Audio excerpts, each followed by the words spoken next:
Will, do you know why I'm the greatest org player alive? Because I totally bluffed the shit out of you.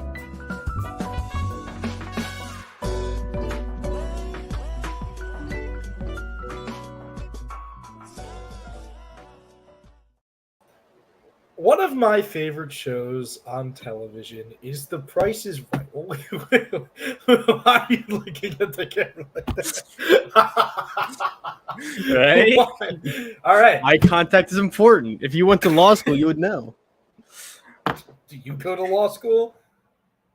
Yeah. Okay.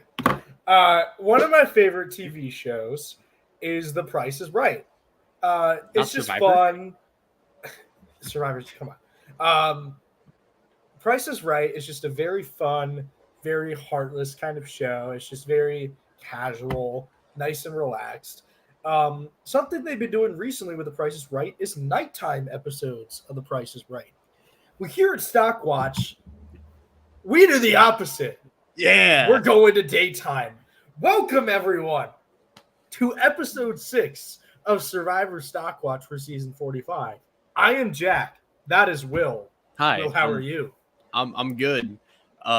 If you're curious as to why we're doing this at 1 p.m. and not 10:30 p.m., ask later. We will fill you in later.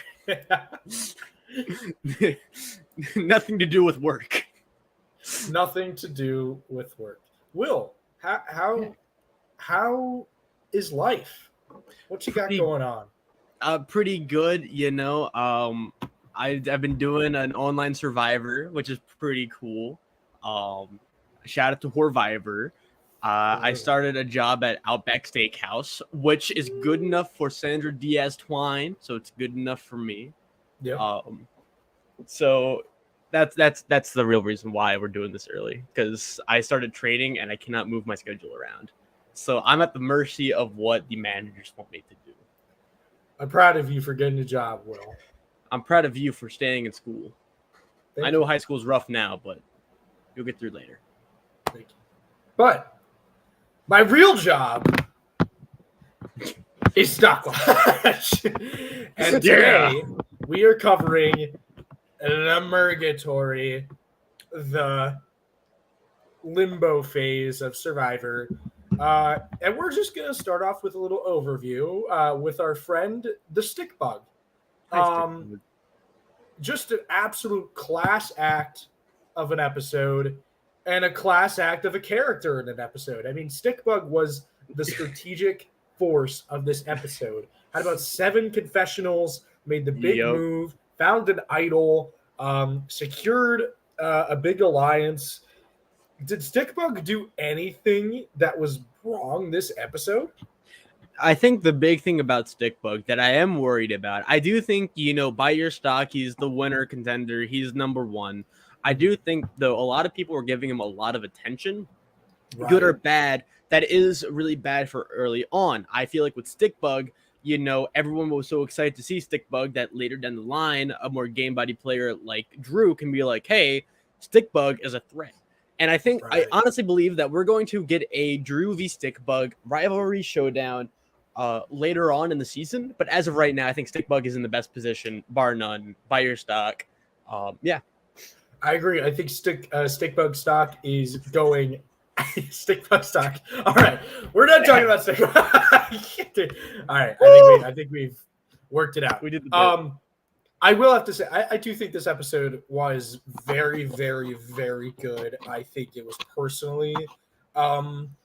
It's tough to say whether this or episode 3 of the season was my favorite so far, but this is definitely a top episode for sure. And a top TV moment in terms of new era Survivor. In terms of Survivor, I'd throw it in a top TV moment as well. Yeah, it was just a really great episode. It was nice seeing everybody come together. Old dynamics coming into it, new dynamics forming.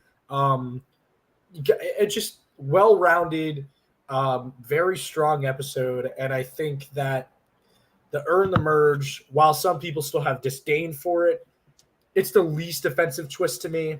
I still think it's okay. And I think if this is the twist we're getting for the new era every season, I'm not going to complain. I think it's good.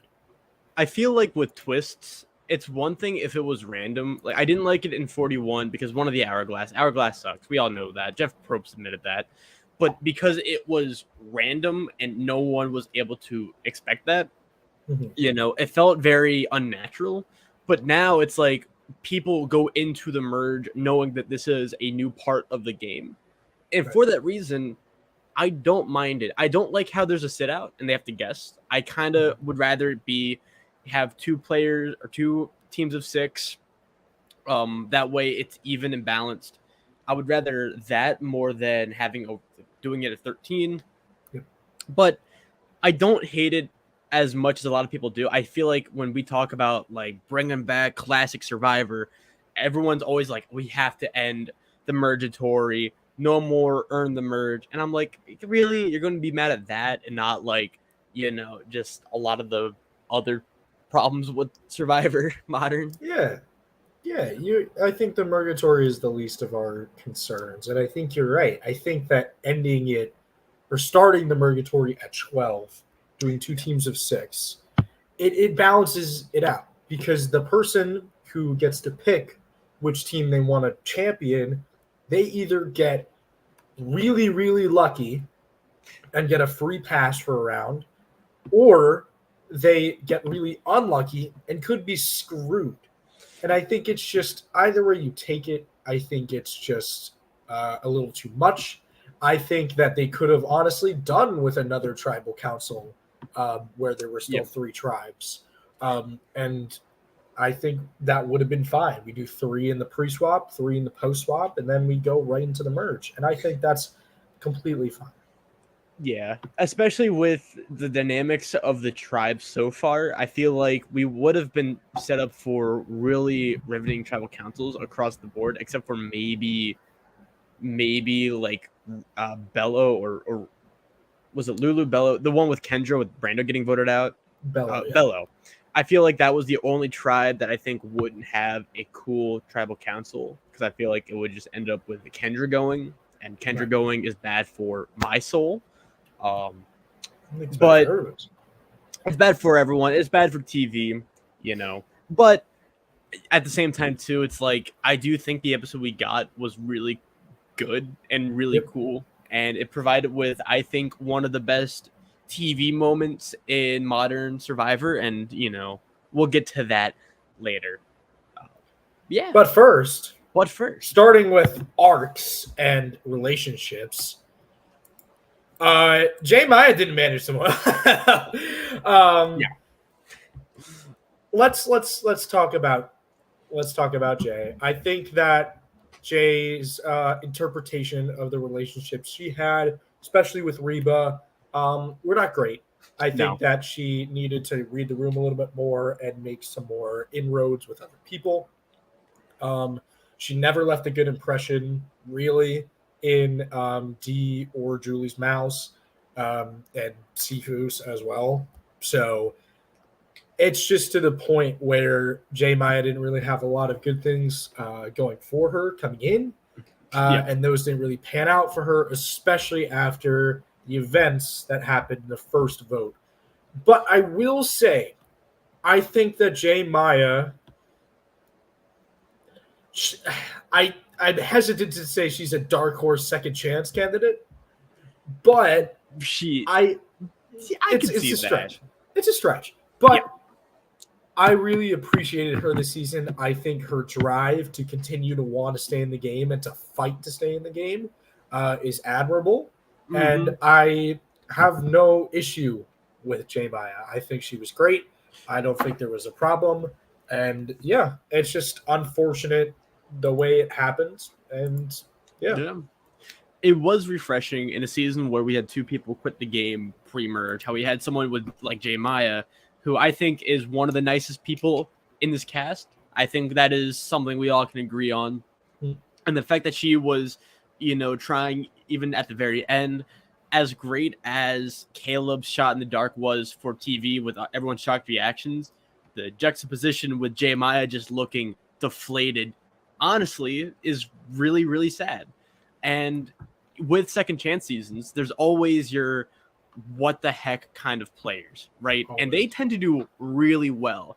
We think Boston Rob and Amber and All-Stars. We think a lot of the early players coming back for Cambodia, like Kimmy, right? Sarah Lucina and Game Changers. A lot of these players who were like, why are they coming back? And then they make a really good impression, and now they get, a third chance and they're Survivor gods. I feel like J Maya could follow a very similar trajectory. The only issue is I can say that about a lot of other players, and so it's more of a lottery. I wouldn't be mad with J Maya returning. I wouldn't be mad either. Now, I do raise the question, was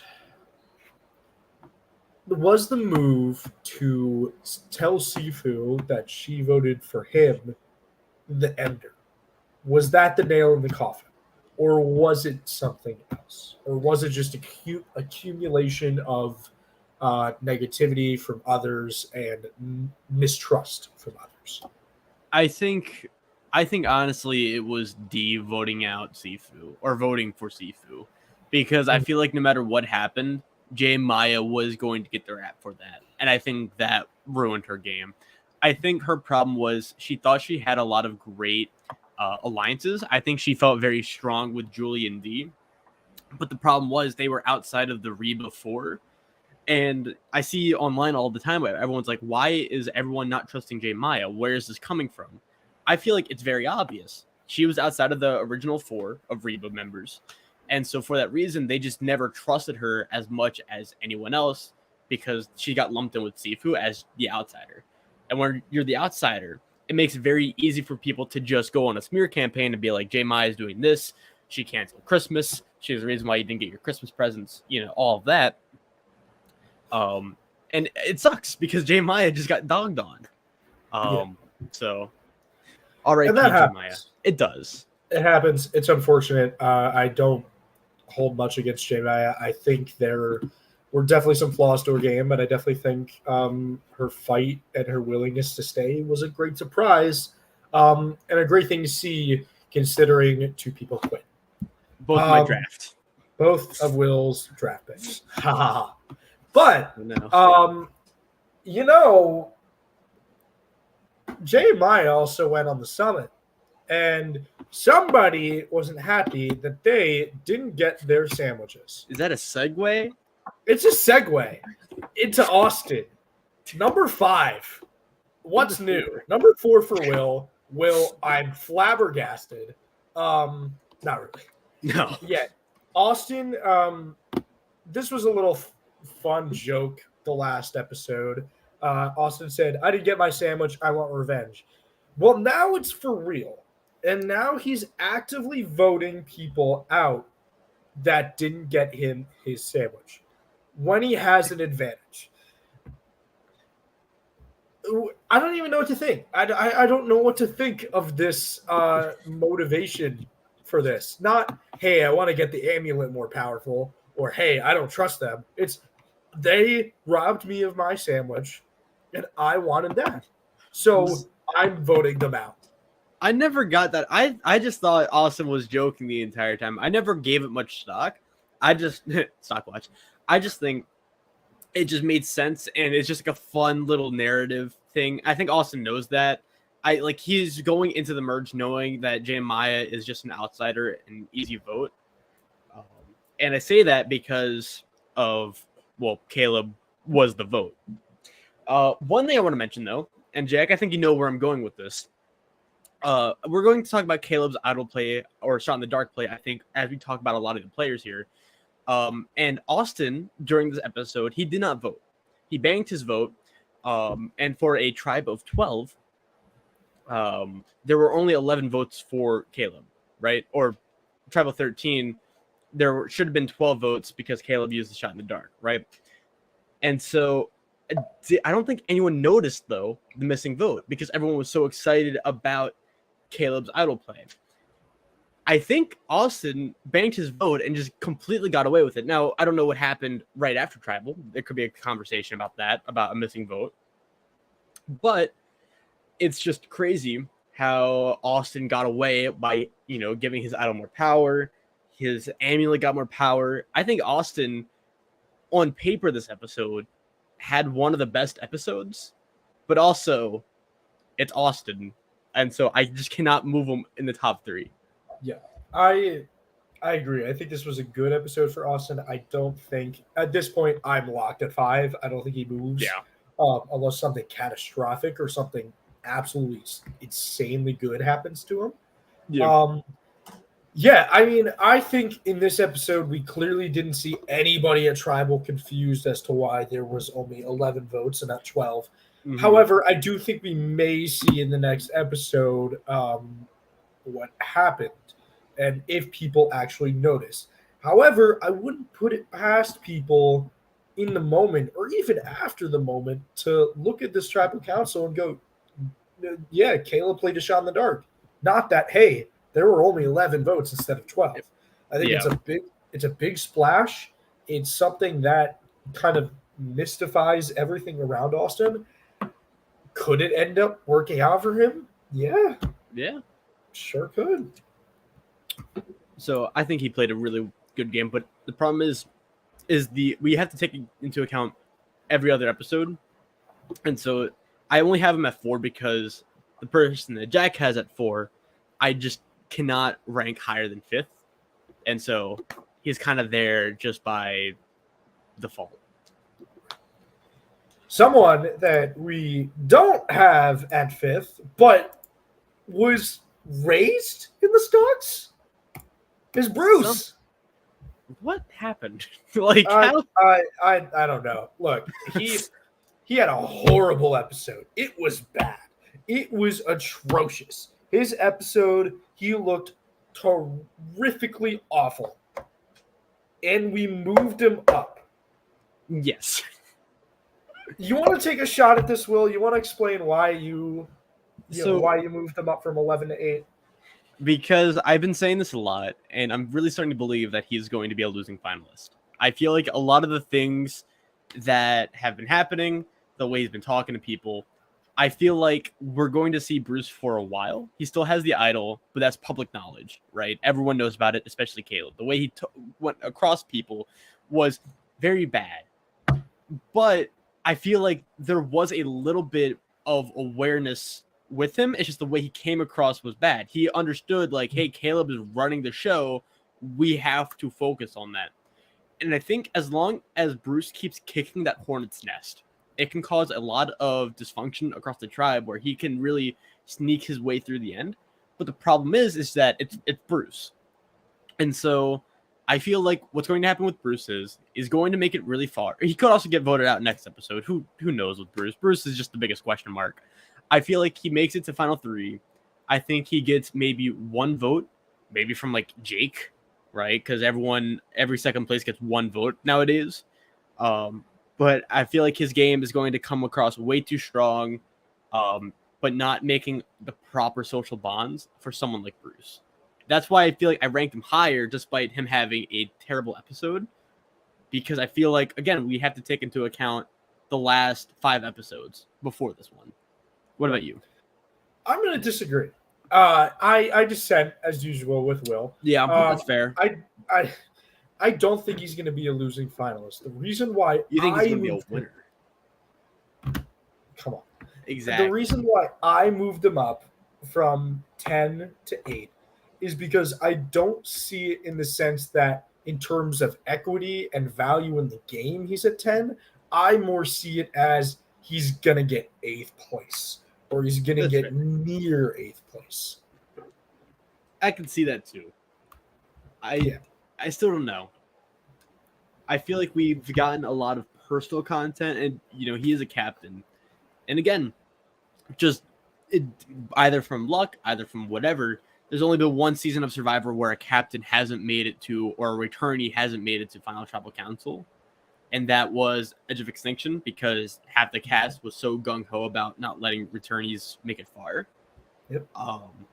And so that's kind of why I still have Bruce high. Or it makes it to 8th place, and like it's Bruce. He's kind of like Sifu, but more unpredictable. where it's just Bruce. That's all we have to really chalk things up to. Yeah, and I think with the idol in his pocket, let's get Jay's thought in here. Hi, Jay. Good to see you. Hi, Jay. I think Bruce is going next episode, and he's going to be blindsided with it in his pocket. He'll become the first juror. I don't know. I think this episode was bad for him, but I don't think a bad episode turning into a complete downfall the next episode. Bruce has already been established as kind of a negative character this season. I think he's going to make it a little bit farther, but I don't agree with Will. I don't think he's going to make it to the end of the game. I think he will be eliminated at some point. So we'll see. Okay. I just sent. I descent. Oh wow! Did you like that? Did you like that? That's wow. I get it because her name is D. Wow. Yeah, Jack, you should be a podcast. You should do a podcast. You should start a podcast. Maybe I should. Yeah, you're so funny and charismatic. You should do a podcast. Maybe I should do a podcast. Okay. Anywho, that's a good segue. All right, so I have D back at my coveted number 1 spot. Yeah, sorry, Will. No more Kelly number 1 for you. I think that D's this episode was perfect, except for Tribal Council, where I saw a little bit of like, okay, you're showing that to everybody, like, be careful. But beyond that, yeah, I think D's episode was great. And I'm going to move her back at number 1. I look at the content with D, and then I look at it with the other top contender at this point, Kelly. And then I also factor it in with my other top contender, who is after the next person on the list. I really think those 3 are in a class of their own. I think that, I'm just going to say it, D, Kelly, and Emily are the top 3 contenders to win this season. The only reason why I have someone lower, Emily lower than one other person, is just a matter of I think that person's going to make it to the end. But beyond that, D, in my opinion, has had the strongest wealth of content throughout the season. Yeah. I think she is consistently shown when she doesn't need to be. And I think that at this rate, I can't really see a lot of other people doing it. And I'm putting D slightly above my, slightly above Kelly and Emily. But I do think that this episode really put that over the top for me and made D vault back into the number 1 position. Why do you still have her at 2, though, Will? I can't imagine why. So I have her number 2 because I still have faith that Kelly's biggest crime in Survivor is that she's just too average of a personality, right? Because I feel like D is that firecracker. I feel like she's put in a position where she is able to be a really good narrator.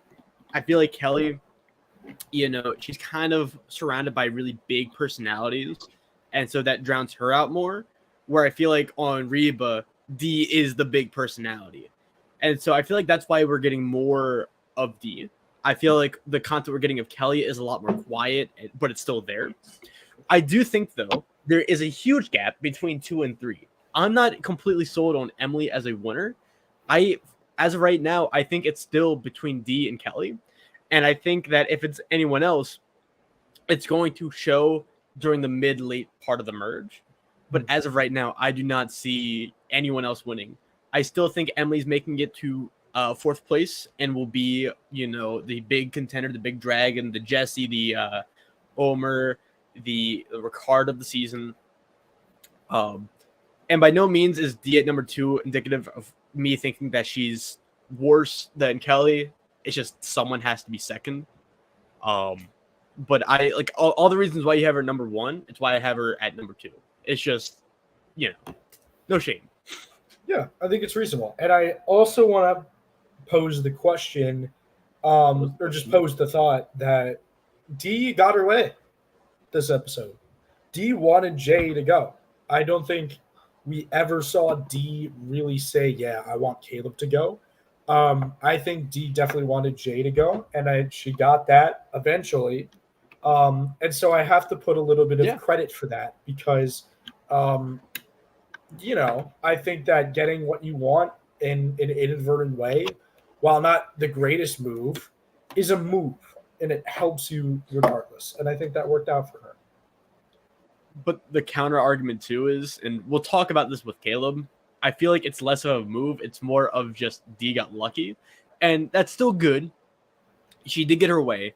But I think it's less about what D did before Tribal. It's more of she got lucky with Caleb's shot in the dark. But, at the same time, too, though, I want to point out while we're talking about shot in the dark, people think that, or actually, we'll talk about with Caleb, but people think shot in the dark was rigged this episode, and I think that is hilarious and completely wrong. But when we talk about Caleb, I'll mention it. We'll get to that. As of right now, we got to talk about Napoleon Dynamite. Yep, we do. Really not much. Really just narrational, more of a background character this episode. We saw more Drew than Basile this episode, as he so aptly put it in the premiere. Yep. I don't think there's much to say about Drew. I think it's more of the lines of when is the downfall? When is the glory? It will happen. Yep. It will be soon. Just when is it gonna happen? I have a question. What's your question? Do we think that the stick bug scene was there because it kind of shows a flaw in Drew's game? I feel like that there's an argument to be made because we see the whole tribe having a lot of fun. They're joking together about the stick bug. They're all dancing, having fun. And then we have Drew just being so annoyed. I feel like that's a huge flaw in his game because it shows a lack of social awareness where it's like, no, now's not the time to be making all these social and strategic, moves. It's just to have fun. I think that it was intentional because it could have been a secret scene, but it wasn't. That's a very interesting point. When we talk about stick bug, when we talk about stick bug and Drew, Drew is the type of person to sense that stick bug is a good player because stick bug is a very good player. And I think that stick bug actually outmaneuvered Drew because I think you're right. Yep. I think that showing us that Drew was actually kind of separate from that and didn't care to have fun with his tribe, more wanted to strategize immediately. To me, I think you're right. I think that seems like a little bit of a detachment, and I think people will latch on to that as for something to do. But phenomenal play by Stickbug, isolating Drew and making sure people didn't talk to him while Stickbug, did his great personal moment this episode. Just CPP5. Just I could have given him 6 if I wanted to. God, just a great episode. I should add it into the Edgic. But yeah, Drew when's the downfall? It's gonna be soon. Yeah. And I think that this episode, especially that moment, now that you mention it, that raises a lot of red flags. So, you see, Emily, and now we move on to Emily. I still have her number 4. Yeah, I'm not changing. I get that. I get that. Yeah, I was very lenient with change last season. I changed Heidi around a lot. I changed Carson around a decent bit. Jamie around a lot. But I kept Jam and Carolyn at 1 and 2 most of the time. This season, I'm less lenient. I'm very confident that Emily will be the dragon. She could get earlier, but I'm more with every episode. I'm more and more confident that she will be the dragon. And I want to point out a point that I think a lot of people are talking about with this episode is that Emily voting Caleb was a bad move for her game. And I disagree with that. I really think that's not the case. I think Emily correctly told Caleb that it was shot in the dark level. You got to play or you're going home. And voted with her tribe. I think that is perfectly fine. I think Caleb may have even endorsed that for Emily to do. I think it worked within her wheelhouse, and the people who say that was a bad move for her, I just don't agree with you. I don't. Yeah, like it's weird because this was the best play Emily could have made. Because what is she to do, right? Vote for someone, be like the one vote that puts a huge target on her back, right? I feel like what we weren't privy to, she and Caleb had a long conversation. She's like, look, you're getting voted out. Use a shot in the dark. I have to vote for you because it makes sense for my game. Caleb is the type of player, I feel like, to understand that. I feel like if it was like Sifu would be like, no, you have to be the honorable person and vote with me. Caleb understands the game, and Emily understands the game. And so I feel like, and plus Emily is really transactional, right? She's your Wall Street stockbroker, financial analyst. I do not see any universe where it's a bad move to vote for Caleb. Because it also, they're the only two Lulu members going into the merge. Obviously, people are going to look at them as a duo if they're able to survive 4 tribal councils, or 3 tribal councils. So I don't know. I feel like that helps separate themselves, but it does no harm with the relationship. Yeah, I think that there's no harm with Emily voting Caleb. I think it's a perfectly fine strategy. And I think it's a testament to Emily's improved social game because at the very beginning of the episode, Kendra's like, yeah, I want revenge on Emily specifically. And Kendra completely turned heel. And basically, instead of wanting to get rid of Emily instead of J Maya, instead of wanting to get rid of instead of wanting to get rid of Emily, she wanted to get rid of J Maya. Yeah. What's up? Yeah. Yeah, and you were, I think you just malfunctioned for a second. I did. Sorry. I feel like the only issue with Emily is that she's just way too good, and I'm fearful. I feel like she's the next Carson. She's the next Ricard. I feel like Omer, despite getting 6th, is in the same exact boat as the rest of the players. Same as Ricard and Jesse, especially Jesse, where she's the season's dragon, where if she touches Final Tribal Council, I think she wins. Straight up. I think people will respect her game.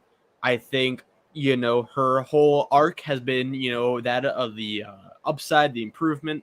And I think the cast will recognize this. But the problem is they're going to recognize it, so they're going to try to get Emily out. And I don't know if Emily can win a lot of challenges. I think she's just average in terms of comps.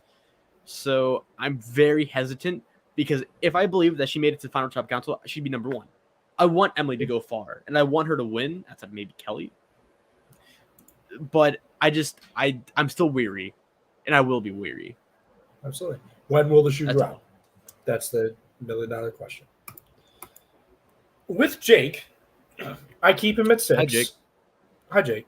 I keep you at 6, Jake, because I liked this episode for Jake. I don't think it was too in your face. I think it was kind of exactly what you would need. At the same time, I think I can rule out Jake at this point as a winner. In my opinion, I think he would have gotten something a little bit more this episode in relation to the actual true dynamics of the tribe. He didn't get that. I think he is going to do well this season. I could see him being a losing finalist as well. I could see him also getting 7th, 6th. I think he does well. I think that he's going to make it far. And I just think this episode was pretty non-harmful from him. Yeah. I think it was pretty routine from him. And I think that's okay. I feel like Jake is one of those players where we're not seeing Jake because he's a strategic force. I don't think Jake at this point is a player that we are, thinking is going to win. I think Jake is just there because he's a cool guy. He has a story, has seizures sometimes. That's okay. And I feel like he's bringing enough to the show where it's not entirely game related. And I feel like that's something I like to think about when I watch Survivor, especially when we're doing a show like StockWatch, which is very game body now, doing analysis on players, where it's like Survivor is still a story and Jake's just not the main character. And that's okay, because Jake is still a cool guy. I want Jake in a future season, honestly. Oh, high praise. Yeah. There you go. He surprised me, I think, the most of the entire cast. I had no thoughts about it. I kind of wrote him off like preseason. Thought he would just be like a lawyer, D-bag, early boot. But he surprised me. And now I'm rooting for him. Well, there you go, Jake. We're going to move right along to Julie, who Hi, Julie. Both Will and I kept at the same position. This was the player I was talking about. I think Julie, out of everyone, is the most likely losing finalist for me. Not in the sense that her edit is so clearly a losing finalist. I just think she goes far and does well, but she loses. Yeah. You know what I mean? Like, I think she does well. I think she goes far, but that's it. I feel like the odds of her making it to Final Tribal Council is a lot higher than Emily. But I also feel like Emily wins 100% more Final Tribal Councils than Julie. And I think that's the big conundrum with her. I feel like she's in a league with Austin right now of just going far, not getting voted out anytime soon, strong player, but not that good of a winner contender. That's okay. Yeah, and that's okay. I think Julie's episode was all right. I think it was more just narrational, if anything. I'm interested to see how Julie kind of thinks when the real meat of the strategy begins and what she interprets it as, because it will be interesting to see her perspective as someone who kind of lays back and takes a more calm and thoughtful approach to the game. It'll be interesting to see what Julie thinks about, especially the shot in the dark play this episode, which, speaking of,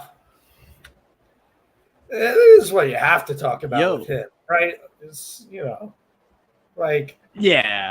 Shot in the dark. Yeah. Do I hear best player on paper? Right? Oh my god. Best player ever? Step aside, Kim, and Tony Vlachos. We have Caleb. So I feel like a lot of people. Go ahead. No, please speak. Okay, I feel like a lot of people think that Caleb's idle play was amazing. One, it wasn't an idle play. Two, I do not think it was a great move. I think it was just lucky. I think it made for an amazing TV moment, 100%. But I feel like Caleb, the shot in the dark is luck.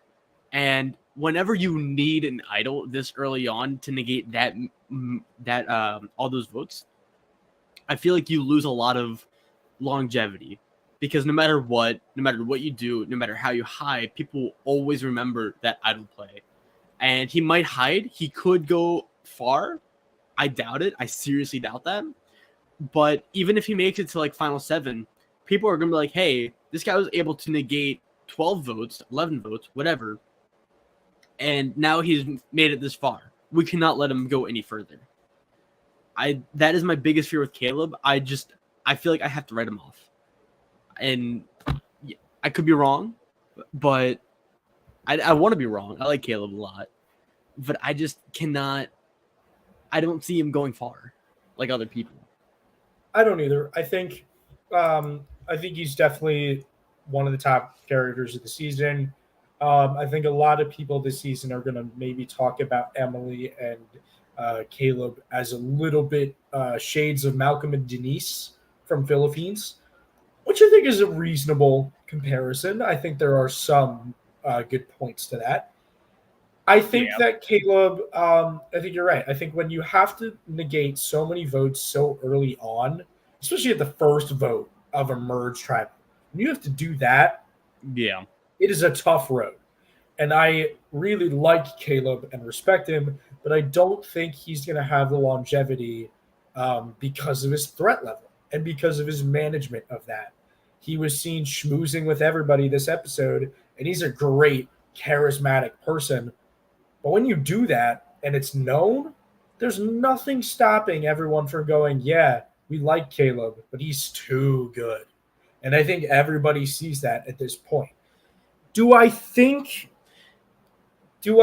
he goes out at ninth, as my position indicates? I'm lenient. It is a double tribal next episode, so I think he could go home there. I think he could go home at 10th. I think he could go home at ninth. And sure, I think he could go home at 8th. I don't think he makes it past 8th place, though. I don't think he does. I think he is, unfortunately, not going to make it past that placement. And that's my read on that. Also, I don't like a lot of people on the comments or forums or what have you saying this was a great play from Caleb. This was a great move. Yeah, this was not a move. This was not a game move. This was a lucky play that just happened to be one of the, a top Survivor TV moment ever. Yeah, and that's okay. But it's like when you talk about amazing idol plays, it's like I feel like we all have to go back to Wentworth during the first merge boot of Cambodia, right? I feel like that is because at least Wentworth earned that, right? Everyone going into Survivor, they have their shot in the dark, and I respect Caleb for still trying it, and it worked out.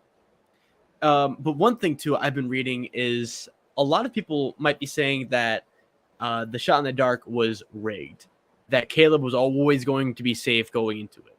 And I just want to say that is malarkey, because the reason why we're seeing a lot of Caleb and we knew it was going to be safe is because of Caleb was safe from the tribal, so they had to edit him like he got safe that tribal. If he went home, we'd be getting a whole different edit where people are more skeptical of Caleb. We see more of him, schmoozing with people, going to everyone's corner. I feel like this episode would be a lot more negative towards Caleb, more than it already was. And we might get more of J Maya, right? Because J Maya kind of gets screwed, but also not really. Because shot in the dark is a legitimate thing in Survivor. Yeah. But yeah, I feel like people overhype Caleb. I still think he's great. I think on a return, when he's playing with like huge threats, I think Caleb would be really good there. Yeah. As of right now, when you're playing against Sifu and like Sabaya and Brandon Donlon, you kind of stick out like a sore thumb. Yeah, and that's no fault to him. I think he does. I think he's done well, and I think the producers of Survivor got the moment they wanted out of the shot in the dark. I think this is definitely the moment you want out of a shot in the dark play. Just a mega nullify all the votes, crazy luck, super lucky play. You want that as a producer. That's the intention, and they got that. And I think that last season we got our first successful one with Jamie back in episode 1, and that really didn't amount to anything. And now we finally got this successful play. So props to Caleb for negating the most votes in a single vote in Survivor history. It's pretty good feat to have your name on. Exactly. But again, I don't see him making it to the finale. No. Because of that. Yeah. How the mighty have fallen. Again, how the mighty have fallen. Twice in a row. Yeah. Last episode, I had Katuras having a 1% chance of winning. It's 0.01 right now for me. Yeah. I don't think I think one or two. The premiere was so good. It's just sad. I don't think she wins. I think it's gonna be out of nowhere if she wins, unless she gets a perfect edit next episode. She doesn't win. Yeah. And, I'm at a 0.01. Oh, it sucks. But she's still making it far. Yeah. I guess, which is nice. So, I you know, I feel like I can see her going in the double, depending on how the tribes shake out. Um, I feel awful for Katora. I feel like there's a lot of good strategy with her, but because of how the season's going to shake out, we're just not privy to it. I think that's the big thing I'm keeping in mind with Katora, because episode 1 she seemed really, really aware and smart, and now suddenly she's only against Bruce. Like, it doesn't make sense unless she doesn't make it that far, and it sucks because I feel like Katora's great player, just bad position. which it raises an interesting point. This episode, in that a lot of people were talking about Bruce in a negative way, and we didn't see Katura say, "Yes, finally, this is what I wanted." We didn't see anything. We just saw people start to turn against Bruce. Could that be a good thing for her? But again, it's just way too focused on one person, and I feel like, at least with the Jam Jam and Josh rivalry, we saw a lot of personal content sprinkled throughout with Jam Jam, where we can kind of tell who won the battle, and it's just not looking good for Katora, sadly. Yeah, we will see. It needs to be a perfect episode next episode for it to, for it to matter. So we'll see. Oh boy, you want to go ahead? So Kelly is the winner of Survivor 45. A little birdie in the windows told me this. No, so I still think that Kelly is just way too normal of a person to be a amazing narrator. I think she was surrounded by a bunch of crazy kooky players. She had Jake, she had Bruce, Katora, and Kendra, where she kind of got drowned out of it. I do worry because she is labeled as a strong player by Caleb. But the one saving grace, though, is that Caleb wanted to work with that. She hasn't been targeted yet. She's been labeled as a strong social player, but yet no one's like, hey, we should take Kelly out. I do think if she does go out, I think it's going to be a very swift, one episode downfall, not like Drew's continual or Katora's continual slow descent. I do think, though, she's playing very low key. She's playing very under the radar. And after such a big, prominent player like Jam Jam in 44, and then Gabler 43, I can see another under the radar winner like Kelly, who played a more deliberate game than just Gabler, being an alligator. Alligabler. Sure. Yeah, I think she has merits to that, and I think she definitely could. But what's interesting, and Jay brought this up a while ago, which we will now circle back to. What do you think about this? Because I personally think that Jay is right. And I think that people will eventually catch on that Kelly is playing a super clean game, and she will be taken out near sixth place. It could happen. She could win, but this could happen as well. Yeah. But at the same time, too, like, anything can happen, right? I'm not a fortune teller. I fully believe, I think that the odds for winning are higher, right? I still think right now she's the strongest contender for me. Kind of tied with D. It's honestly a two-legged race between them right now. If not Kelly, I could see D winning. If not D, I could see Kelly winning. Because a lot of the things we talk about with Kelly, I feel like we will see with D. I feel like we will see cracks in D's game. She is a self-admitted firecracker. She's a part of the Core 4 Reba Alliance. And even though J Maya got picked off and Reba lost its first member, I feel like that alliance will not be strong going into the end game. And I could see D being a casualty of that.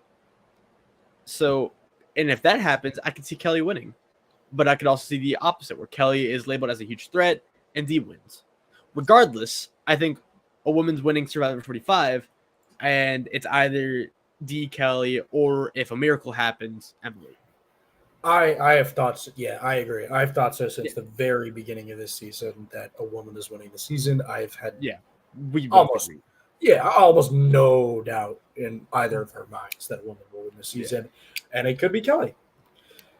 I think we can rule out this person though, because not only did we get a kind of negatively tuned a little bit episode from her, citing that she wants revenge, but she was also overshadowed heavily by someone sticky. Yep. Someone, someone who's playing the best game of the season, who's just absolutely a class act around the tribe, really dominating strategically. I think overshadowed our, Kendra a little bit. In all seriousness, trying to establish equity for Kendra's win, I just don't see it anymore. I think I'm at the point where I had Kendra as could win, low chance, could win though. I think I'm ready to kind of rule that shit out at this point. I just don't personally see it, but I wouldn't be shocked if it turned around for her. But what do you think? Yeah, I feel like at this point going into the merge, I feel like Kendra is at this point more of a character than player. I feel like we've kind of seen her connect, but I feel like her personality has always been at the forefront. And I said the same thing about Carolyn very early on in 44, and we saw what happened with Carolyn. She became like a huge fan favorite, a huge social presence in the game. But I'm ready to write off Kendra because I think if a Bello does win, it's going to be Kelly.